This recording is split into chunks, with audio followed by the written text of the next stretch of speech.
ഞാൻ ഈ പറയാൻ ഉദ്ദേശിക്കുന്ന ഒരു ടോപ്പിക്കിൽ എനിക്ക് വീഡിയോ ചെയ്യണമെന്ന് താല്പര്യമില്ലായിരുന്നു.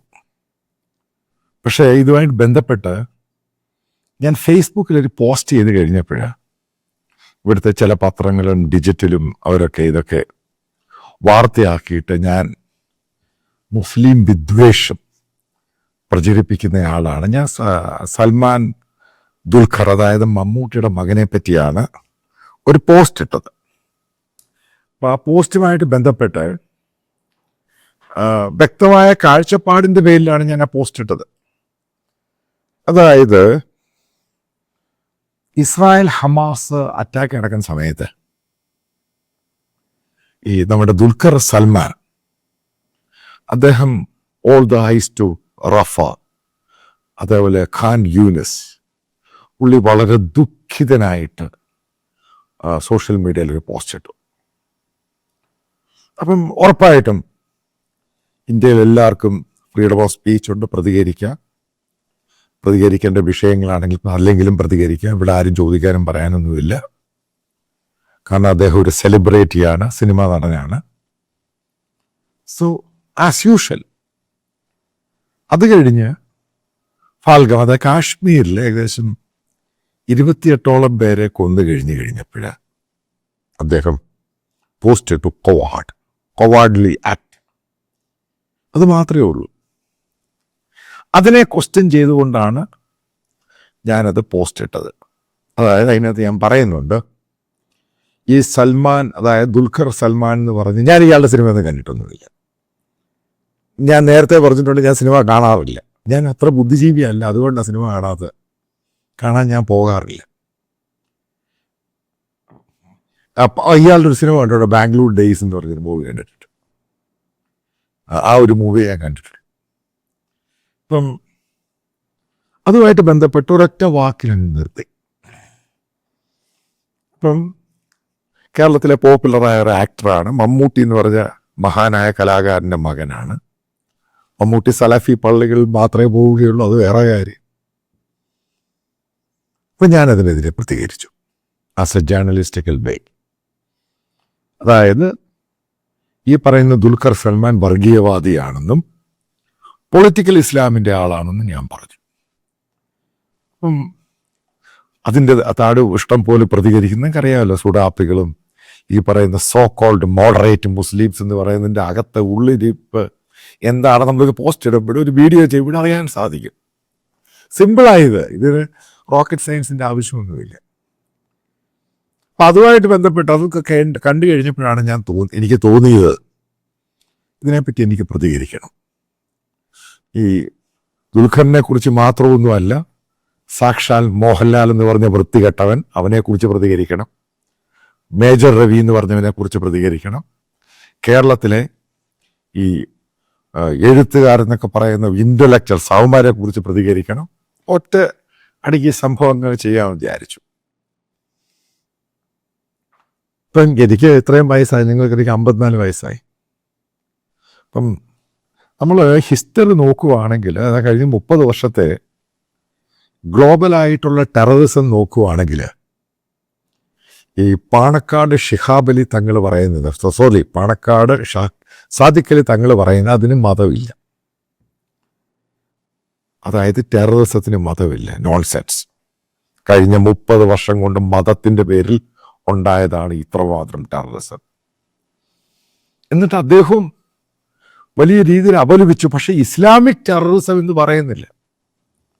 കഴിഞ്ഞ എത്രയോ വർഷമായിട്ട് ഞാനിത് മോണിറ്റർ ചെയ്യുന്ന ഒരാളാണ്. ഈ കോൺഫ്ലിക്റ്റ് ആണെങ്കിലും ഇന്ത്യയിലെ ടെററിസം ആണെങ്കിലും ഗ്ലോബൽ കോൺഫ്ലിക്റ്റും. അപ്പം അതുമായിട്ട് നോക്കുമ്പോൾ നമ്മൾ ഇസ്രായേലിലെ ആ ചരിത്രം എടുക്കണം. കാരണം എൻഡബി ഓപ്പറേഷൻ, അതായത് ഫ്രഞ്ച് എയർക്രാഫ്റ്റ് അടിച്ചുകൊണ്ട് പോകുന്നു, ഉഗാണ്ടയുടെ തലസ്ഥാനമായ എൻഡബിയിൽ പോകുന്നു. എന്നിട്ട് അവിടെ ജൂയിഷ് കമ്മ്യൂണിറ്റി ഉള്ളവരെ മാത്രം മാറ്റി നിർത്തിയിട്ട് മറ്റുള്ളവരെ റിലീസ് ചെയ്യുന്നു. എന്നിട്ട് അവരെ വെച്ച് വില പിരിച്ച് ഹോസ്റ്റേജസ് ആക്കി കൊണ്ടുപോവുകയായിരുന്നു അവരുടെ, അതായത് പാലസ്റ്റീൻ PLO അവരുടെ ഒരു തീരുമാനം. അപ്പം അതിനൊക്കെ ശേഷം പല ആവർത്തി ജൂയിഷ് കമ്മ്യൂണിറ്റിയും പൂർണ്ണമായിട്ടും ലോകത്ത് നിന്ന് ഇല്ലാതാക്കാൻ വേണ്ടി ഗ്ലോബലായിട്ട് ഒരു മുസ്ലിം സെൻട്രിക് ആയിട്ടുള്ള ഇസ്ലാമിക ടെററിസം അതിനൊരു ഫോർമേഷൻ ഉണ്ടാവുകയാണ്. അതാണ് അതിൻ്റെ ബേസിക് റീസൺ എന്ന് പറയുന്നത്.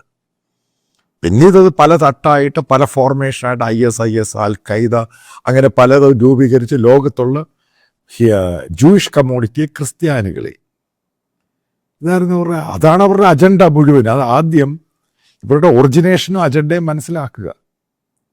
അതായത് ഇവരുടെ ഏറ്റവും പ്രൈമറി ഒബ്ജക്റ്റീവ് എന്ന് പറഞ്ഞാൽ ഗ്ലോബലായിട്ട് നോക്കുവാണെങ്കിൽ ഇവരുടെ ഒബ്ജക്റ്റീവ് എന്ന് പറയുന്നത് ക്രിസ്ത്യൻ കമ്മ്യൂണിറ്റിയാണ്, ജൂയിഷ് കഴിഞ്ഞാൽ. അപ്പം നിങ്ങൾ ചോദിക്കുക, എന്തുകൊണ്ടാണ് ജൂയിഷ് കഴിഞ്ഞാൽ ഏറ്റവും കൂടുതൽ ഇവർക്ക് ക്രിസ്ത്യൻ കമ്മ്യൂണിറ്റിയെ എലിമിനേറ്റ് ചെയ്യണമെന്നൊരു ഉദ്ദേശം എന്താണ്? കാരണം ലോകത്തെ ഏറ്റവും പ്രബലമായ കമ്മ്യൂണിറ്റിയാണ് ക്രിസ്ത്യൻ കമ്മ്യൂണിറ്റി. ജൂയിഷ് എന്ന് പറഞ്ഞ ആ രാജ്യം പിന്നെ ലോകത്ത് പല ഭാഗത്തുണ്ടെന്നേ ഉള്ളൂ. പക്ഷെ ഗ്ലോബലായിട്ട് പവർഫുൾ റിലീജിയൻ എന്ന് പറയുന്നത് ക്രിസ്ത്യൻ കമ്മ്യൂണിറ്റിയാണ്. അപ്പം അവരെ നശിപ്പിക്കുക, ഇത് ഇസ്ലാമിക ടെററിസത്തിന്റെ ബേസിക് അജണ്ടയുടെ ഭാഗമാണ്. നിങ്ങൾ അവരെ പറ്റി വായിച്ച് മനസ്സിലാക്കും. ഇതിനെപ്പറ്റി ഇഷ്ടം പോലെ ഡോക്യുമെന്റേഷനും ബുക്സും ലോകത്ത് എല്ലായിടത്തും ഉണ്ട്. അപ്പം അതിൻ്റെ ഭാഗമായിട്ട് ലോകത്ത് അവർ ക്രിസ്ത്യൻസിനെയാണ് ഏറ്റവും കൂടുതൽ പ്രൈമറി ടാർഗറ്റ് ചെയ്യുന്നത്, ലോകത്ത് എവിടെ പോവുകയാണെങ്കിലും. പിന്നെ അതേപോലെ തന്നെ ക്രിസ്ത്യൻ കമ്മ്യൂണിറ്റി, ക്രിസ്ത്യൻ രാജ്യങ്ങൾക്ക് മാത്രമേ കഴിഞ്ഞിട്ടുള്ളൂ ഇസ്ലാമിക രാജ്യത്തെ, ഇസ്ലാമിക ടെററിസത്തെ തകർക്കാൻ. അതിലൊന്ന് ഇസ്രായേൽ ആണെങ്കിലും അമേരിക്ക ആണെങ്കിലും മറ്റുള്ള രാജ്യങ്ങളെടുത്താലും. അല്ലാത്ത സോഫ്റ്റായിട്ട് ഒരു സമയത്ത് യൂറോപ്പ് വന്ന് അവരും തിരിച്ചങ്ങ് മാറി. കാരണം അവർക്കറിയാം അവരിതുണ്ട് എന്നുള്ള. ഈ പറയുന്ന ക്രിസ്ത്യൻ കമ്മ്യൂണിറ്റി, ഗ്ലോബലായിട്ട് ക്രിസ്ത്യൻ രാജ്യങ്ങളും ക്രിസ്ത്യൻ ഫിലോസഫിയിൽ പോകുന്ന രാജ്യങ്ങളുണ്ടെങ്കിൽ ഇസ്ലാമിക ടെററിസത്തിന് പിടിച്ചു നിൽക്കാൻ കഴിയില്ല. ഇതാണ് അതിൻ്റെ ഫണ്ടമെൻ്റൽ ആയിട്ടുള്ള കാര്യം. ഞാൻ തിരിച്ചു വരാം. അതായത് ഫാൽഗുമായിട്ട് ബന്ധപ്പെട്ട് കേരളത്തിലെ പ്രിയപ്പെട്ടവനായ ദുൽഖർ സൽമാൻ, അയാൾ ഒറ്റ വാക്കിലങ്ങ് നിർത്തി. എന്നാൽ ബേസിക്കായിട്ട് നമ്മൾ ആലോചിച്ച് നോക്ക്, ഇന്ത്യയിൽ നിങ്ങൾ ഇതുപോലെ കേട്ടിട്ടുണ്ടോ? നിങ്ങളുടെ വസ്ത്രം മൂരിയിട്ട് കൺഫേം ചെയ്യുന്നു, അതായത് അവൻ മുസ്ലിമാണോ നോൺ മുസ്ലിമാണോ, എന്നിട്ട് കലിമ ചൊല്ലി അതിനകത്ത് ഐക്യദാർഢ്യം പ്രകടിപ്പിച്ചു. അതിനകത്ത് ആസാമിലുള്ള ബംഗാളിയായിട്ടുള്ള ഒരു പ്രൊഫസർ മാത്രമാണ് ആ കലിമ ചൊല്ലിയത്. ബാക്കിയുള്ളവർക്കൊന്നും അറിയത്തില്ല. ബേസിക്കലി ഇവ എന്നോട് ഇത് എനിക്കറിയത്തില്ല. അപ്പം ആ ബംഗാളി പ്രൊഫസർക്ക് അറിയാമായിരുന്നു, ബ്രാഹ്മണനായിരുന്നു, അയാളത് ചൊല്ലി. അയാളെ പറ്റിയൊക്കെ വലിയ വാഴ്ത്തുപാട്ടൊക്കെ കേൾക്കുന്നു. അയാളുടെ കുടുംബം പറയുന്ന അയാൾ രക്ഷപ്പെട്ടത് ചൊല്ലിയതിൻ്റെ പേരിലാണ്. ഞാൻ ഇപ്പം തിരിച്ചു വരാം. ഒരു കാര്യം ചോദിക്കട്ടെ, കേരളത്തിലെ ബുദ്ധി ഇൻക്ലൂഡിങ് മോഹൻലാൽ എന്ന് പറഞ്ഞ ജിഹാദി ഫണ്ട് മേടിച്ച് സിനിമ ചെയ്തവനോടും അയാൾക്കെതിരെ ഡിഫൻസിൻ്റെ കോർട്ട് ഓഫ് എൻക്വയറിയുടെ അതങ്ങാണ്ട് വരാൻ പോവുക. കാരണം അയാൾക്ക് ലെഫ്റ്റനന്റ് കേണലായിട്ടോ കൊടുത്തതിൻ്റെ പേരിൽ അതറിയാൻ സാധിച്ചു. ചോദ്യം ചോദിക്കട്ടെ, നിങ്ങൾ ഇത്രയും നാളും നിങ്ങൾ കേട്ടിട്ടുണ്ട് ഇതേപോലെ ഇത്രയും ഒരു ഇന്നസെൻ്റ് ആയിട്ടുള്ള ടൂറിസ്റ്റുകളെ, അതിനകത്ത് ആണുങ്ങളെ മാത്രം തിരഞ്ഞെടുത്തിട്ട് അവരുടെ ട്രൗസർ ഉരിയിട്ട് അല്ലെങ്കിൽ കലിമ ചൊല്ലിച്ചിട്ട് നോൺ മുസ്ലിം എന്ന് പറഞ്ഞ കൊന്ന നിങ്ങൾ കഴിഞ്ഞ 30-40 വർഷം കൊണ്ട് ഞാൻ ഈ പറയുന്ന ഈ സംഭവം നിങ്ങൾ എവിടെ ഇന്ത്യയിൽ കേട്ടിട്ടുണ്ടോ? അപ്പൊ അതാണ് പറയുന്നത് ഇസ്ലാമിക ടെററിസം.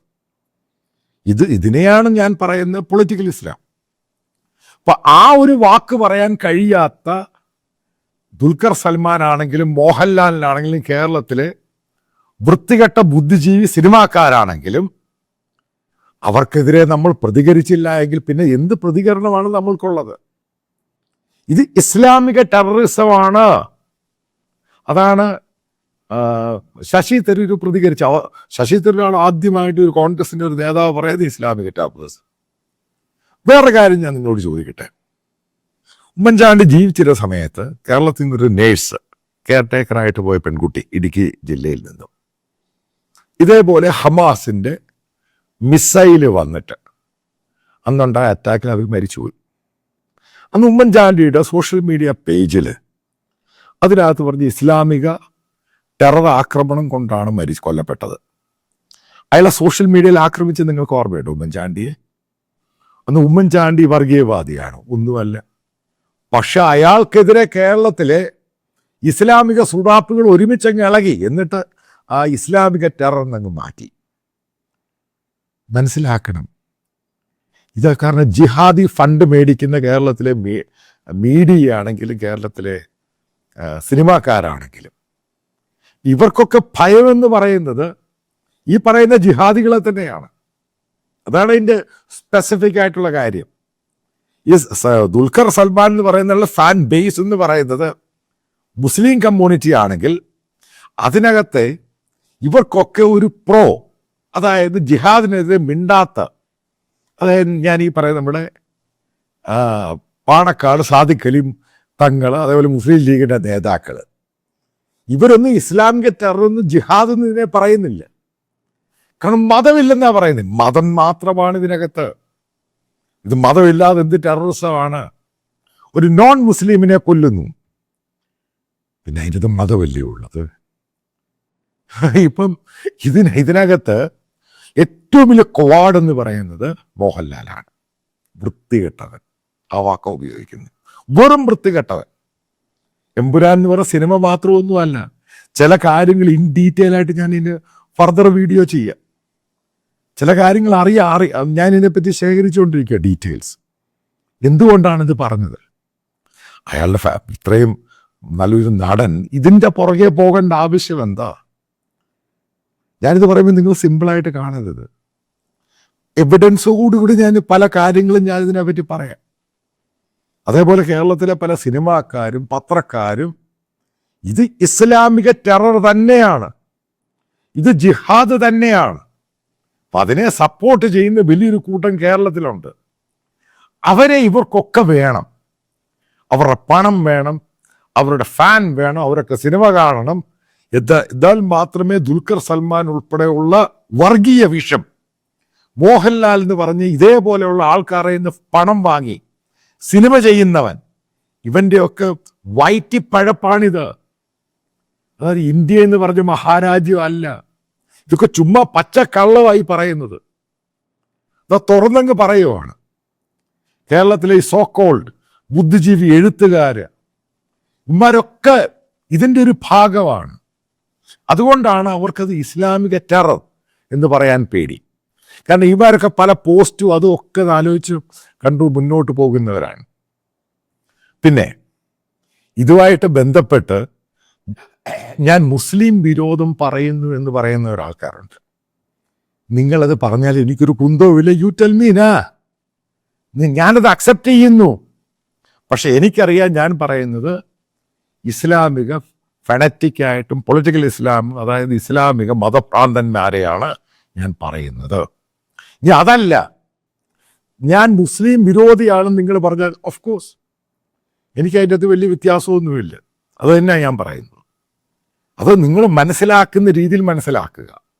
അതായത് മനസ്സിലാക്കേണ്ട അവസരത്തിൽ പാട്ടെന്ന് പറയുന്നത് നമ്മൾ അറിയേണ്ട ചില കാര്യങ്ങളുണ്ട് കൃത്യമായിട്ടും. കേരളത്തിലെ സിനിമയാണെങ്കിലും സോഷ്യൽ സയൻസിൻ്റെ, അതായത് ഒപ്പീനിയൻ മേക്കേഴ്സ് ആണെങ്കിലും ഇവിടുത്തെ സാംസ്കാരിക പ്രവർത്തകരാണെങ്കിലും ഇവർക്കൊക്കെ ഒരു ഡയറക്റ്റ് ഇൻഡയറക്റ്റ് കണക്ഷൻ ഉണ്ട്. അപ്പം അതിൻ്റെ പേരിലാണ് ഇത്രമാത്രം ക്രൂരത നടന്നിട്ട് പോലും ഇതിനെ ഇസ്ലാമിക ടെറർ എന്ന വാക്ക് ഉപയോഗിക്കാത്തത്. അതിൻ്റെ അകത്ത് മേജർ രവി എന്ന് പറഞ്ഞ ഒരു ആസോൾ ഇഡിയറ്റ് ഉണ്ട്. പിന്നെ അയാളുടെ വയറ്റിപ്പഴപ്പെന്ന് വേണമെങ്കിൽ പറയാം. കാരണം അയാൾ അങ്ങോട്ടും പറയും ഇങ്ങോട്ടും പറയും, എമ്പുരാനെ പറ്റി അങ്ങോട്ടും പറഞ്ഞു ഇങ്ങോട്ടും പറഞ്ഞു. യൂസ്ലെസ് ഇഡിയറ്റ്, ആ വാക്കാണ് ഉപയോഗിക്കുന്നത്. ഞാനീ പറയാൻ പോകുന്നത് പിന്നെ അവിടെ പെട്ടെന്ന് ചാടിക്കേറി ബോരമ്പത്തും പോവും. I don't know what kind of A person this guy. കാരണം വയറ്റിപ്പഴപ്പായിരിക്കും അടുത്ത സിനിമ, കാരണം സിനിമ എടുക്കാൻ ആളിൽ അടുത്ത സിനിമ പ്രൊഡ്യൂസ് ചെയ്യുന്ന ഈ പറയുന്ന അറേബ്യൻ ജിഹാദ് ഫണ്ടായിരിക്കും. അതുകൊണ്ടായിരിക്കും ആൾ അവരെ താങ്ങി നടക്കുന്നത്. Anyway, I'm going to conclude this. അത് മനസ്സിലാക്കുക. നമ്മുടെ സിനിമയാണെങ്കിലും സിനിമാ പ്രവർത്തകരാണെങ്കിലും ഈ പലർക്ക് കിട്ടുന്ന ഈ മണി, അതായത് അവരുടെ ഫാന് മണി, അതിൻ്റെ പവറാണ് ഈ കാണിക്കുന്ന മുഴുവന്. സോഷ്യൽ മീഡിയയിലാണെങ്കിലും ഇവർ ഈ പറയുന്ന പ്രതികരണത്തിൽ 1% പോലും ആത്മാർത്ഥതയില്ലാത്തവരാണ്, ഇൻക്ലൂഡിങ് ദുൽഖർ സൽമാൻ. അയാൾക്ക് പൊളിറ്റിക്കൽ ഇസ്ലാം വർഗീയവാദി തന്നെയാണിവൻ, യാതൊരു സംശയവുമില്ല. കാരണം 2 സ്റ്റേറ്റ്മെന്റ് എടുത്താൽ മതി. റഫ നോക്കുന്നു, ഖാൻ യൂനിസ് നോക്കുന്നു, ഹമാസ് നോക്കുന്നു, ഗാസ നോക്കുന്നു.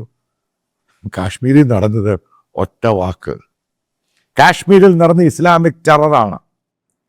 പൊളിറ്റിക്കൽ ഇസ്ലാമിനെ കൂടെ കൊണ്ടുവരാൻ ശ്രമിച്ചതാണ്. അവർക്ക് മുസ്ലിം അല്ലാത്ത ഒരാൾക്കാർ അവർ കാഫിറാണ് അവർക്കെല്ലാവരും. അതിനെ അനുകൂലിക്കുന്ന രീതിയിൽ തന്നെയാണ് പൊളിറ്റിക്കൽ ഇസ്ലാമിനെ അനുകൂലിക്കുന്നവർ മുന്നോട്ട് പോകുന്നത്. അതുകൊണ്ടാണ് ഇങ്ങനെയുള്ള ഒപ്പീനിയൻസ് ഒക്കെ വരുന്നതിൻ്റെ കാരണം. അതായത് എൻ്റെ സ്റ്റേറ്റ്മെന്റിൽ ഞാൻ പൂർണ്ണമായിട്ട് ഉറച്ചു നിൽക്കുന്നു. ഇവരെല്ലാം വർഗീയവാദികളും ഭീരുക്കളും ആന്റി ഇന്ത്യൻ ആക്ടിവിറ്റീസിൽ ഏർപ്പെടുന്നവരാണെന്ന് വീണ്ടും വീണ്ടും ആവർത്തിച്ച് പറയുന്നു.